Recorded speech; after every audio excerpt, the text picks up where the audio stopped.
भारतीय सिपाही जिसके विमान को दुश्मन द्वारा नीचे गिराने के बाद भी उसने हार नहीं मानी। हेलो दोस्तों, आज फिर से हम हाजिर हैं एक और शौर्य और वीरता से भरी एक जाबाज सिपाही की सच्ची घटना के साथ, जिसको सुनकर आप दांतों तले उंगलियां दबा लेंगे। यह वाकया है सन 1971 में चल रहे इंडो पाक वॉर का, जहां दोनों देश अपनी पूरी ताकत के साथ एक दूसरे के सामने खड़े थे।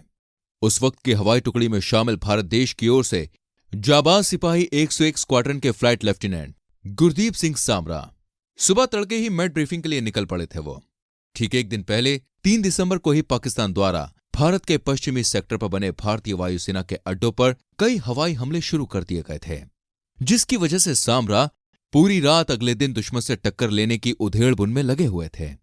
करीब 9:15 पर गुरदीप सिंह सामरा ने आदमपुर एयरबेस से अपने सुखोई 7 में उड़ान भरी और दुश्मन के ऊपर टूट पड़े। उनका मुख्य लक्ष्य छम सेक्टर में बढ़ रहे पाकिस्तानी टैंकों को ठिकाने लगाने का था और वो उस काम में बखूबी अपना लोहा मनवा रहे थे। हम आपको बता दें कि तभी करीब 2 महीने पहले ही गुरदीप सिंह की शादी मनदीप कौर से हुई थी और उसके सिर्फ 10 दिन बाद ही गुरदीप अपनी जान हथेली पर लिए वापस काम पर आ चुके थे। सुखोई में सवार गुरदीप दुश्मनों के छक्के छुड़ाने में पूर्ण रूप से सक्षमता दिखा रहे थे कि तभी उनके विमान से कोई चीज टकराने का एहसास हुआ और अगले पल वो ये बात समझ चुके थे कि दुश्मन के पलटवार से विमान क्षतिग्रस्त हो चुका है और किसी भी पल उनको विमान से बाहर निकलना पड़ सकता है।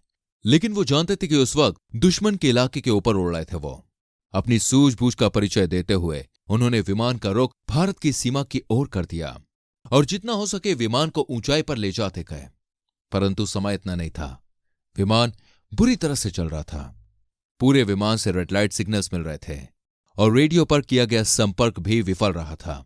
इसलिए अगले ही पल सिर्फ 3 से 4 सेकंड्स के अंतराल पर उन्होंने विमान से इजेक्शन का फैसला लिया। लेकिन मुसीबत अभी टली नहीं थी। जहां पर वो पैराशूट से ग्लाइड करते हुए नीचे आ रहे थे, ठीक वही नीचे विमान भी आके गिरा था और उसके धुएं ने उनको पूरी तरह से अंधा कर दिया। अब उनके लिए अनुमान लगाना मुश्किल था कि आखिर वो किस दिशा पर नीचे उतर रहे हैं।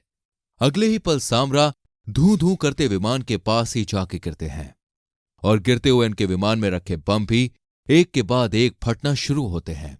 लेकिन सौभाग्य से उनकी दिशा अलग होती है। इस सब के बीच सामरा की पैंट और कुछ हिस्सा भी जल जाता है। उनकी भौएं पूरी तरह से झुलस जाती हैं और इसी बीच उन्हें पता चलता है कि उनके एक पैर की हड्डी भी कई जगह से टूट चुकी होती है। लेकिन सामरा हार मानने के लिए तैयार नहीं थे। थोड़ी देर बाद उनको एक एम्बुलेंस आती हुई दिखती है। सामरा उसका इंतजार करने लगते हैं, लेकिन अगले ही पल वो एम्बुलेंस ओझल हो जाती है। शायद वो सामरा को देख नहीं पाती। कुछ देर बाद एक जीप भी वहां से निकलती है, लेकिन इस बार सामरा उसका ध्यान अपनी ओर खींचने में सफल होते हैं।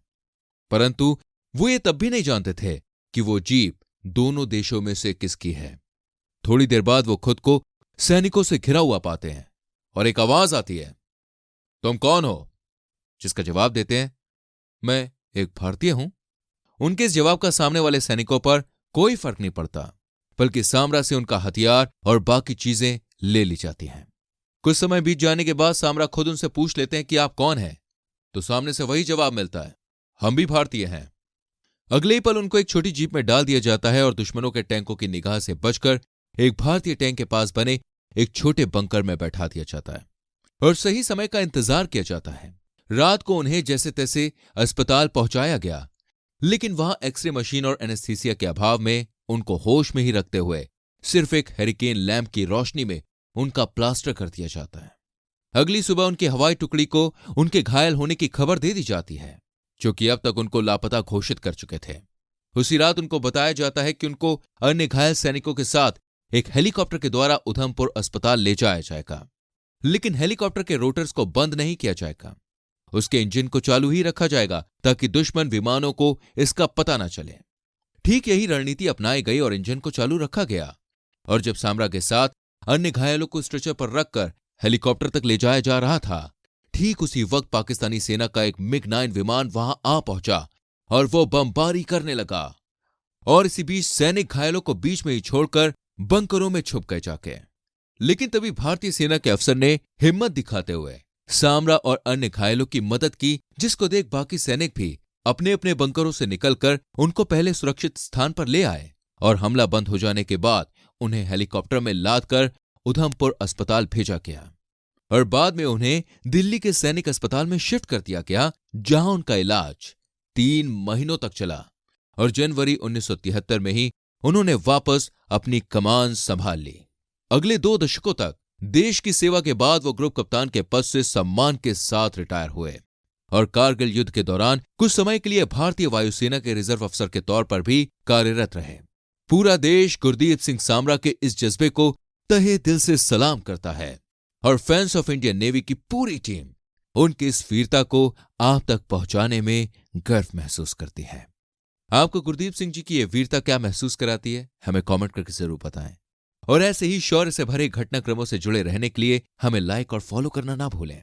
जल्दी मिलेंगे फिर से एक ऐसे ही जज्बे से भरे किस्से के साथ। अपना ख्याल रखें। जय हिंद।